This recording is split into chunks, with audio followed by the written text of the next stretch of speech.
How you doing? This is Philip McKernan and welcome back. This is the third video in the series about preparing for the year ahead in terms of goal setting. And I'm not even sure it's the year ahead. It could be any time. And again, as you noticed, I'm not rushing to get this out and emphasizing the whole concept of patience.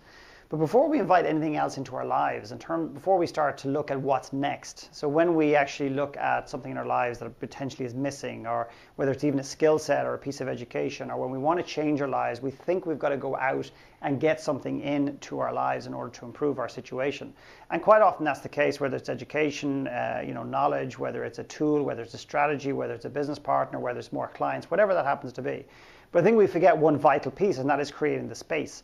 And I'm a huge advocate of creating space in your life to, not necessarily to fill it, to allow the magic in, but also if you're inviting something else in, you need to create the space from somewhere. So a very basic exercise I do with my Everest clients is I basically get them to identify the amount of physical activities that they've actually got on in their lives. So over here we've got P for physical, and what you simply do is you start to identify all the physical activities that you're doing. Now you can break this down, you can be really detailed about this, and you can even go into line items like emails and all that stuff, but that's not what I'm talking about here. That's getting into your business and doing line items. What I'm essentially talking about here is the amount of physical activities you have in terms of major projects. In other words, well, I've got 3 different businesses and I'm also running a website and I'm running. So kind of more kind of strategic, bigger projects and bigger things that you've got on. And I would like you to consider making this more business orientated or more career orientated. And say you come up with a figure of, say, let's just say it's 7. Okay, so you're 7. You've got 7 physical activities going on. And what I mean by physical is anything that passes through your fingers, anything that requires an email, a phone call, anything physical. A meeting means that that project or that thing is a physical item. Okay. The second one here is mental. Okay, and mental is the hidden one. It's like the hidden stealth bomber that messes everything up. And if you think about this like a laptop. So laptop is opened, you've got one window you're working on, so you're working on, let's say, Word, but you've got about 8 or 9 different windows actually open, or different programs running, I should say, not windows open, different programs running. And essentially what that means is that you're working on one project, so you think you're focused, but essentially what's happening is there's 7 or 8 other operating facilities within the PC, within the actual laptop, moving and on. So what basically means is that you're slowing down your PC, and I think it's the same for people. So I'm working on one physical project, even though I might have 7, okay? And what ends up happening is I've got, say, 10 different things mentally going on in my head, 10 different ideas, 10 different projects, 10 different business ideas, 10 new unique innovative ideas. And what's happening is that's draining us, and it also beats the shit out of us, because what we're doing is we're saying, well, I'm not getting into it, and it's distracting us, and it's also pulling us away from our focus over here, although at 7 you're not very focused to begin with. So let's just be a bit more conservative, although I've seen obscene numbers. Let's just even say this is 4, just 4.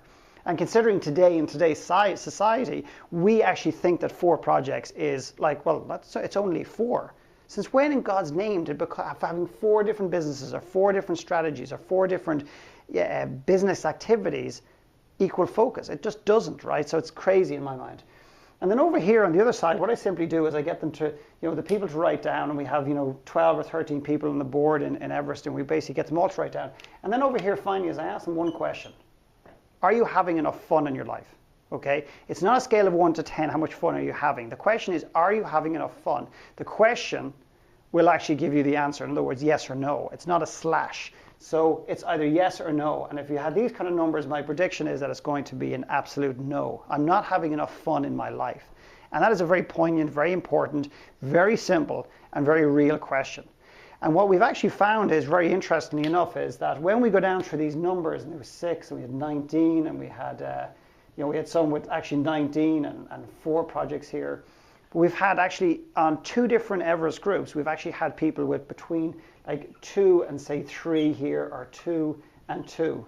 And what was really interesting, not rocket science, but it's interesting, is that we've had no, yes, yes. There is a direct correlation between the people who have less on physically and mentally in the concept of having fun. Now, if you're not having fun, you might as well forget about it anyway. So if it's a no, you can justify having 10 on all day long. And you might think that, well, that's only for now, and in the future, it'll actually all work out. So I'd like you to do that exercise. That is about creating space. And ultimately, what I'm asking you to do is to start to cutting the crap out of these numbers here to create space for the magic to come in. Thank you.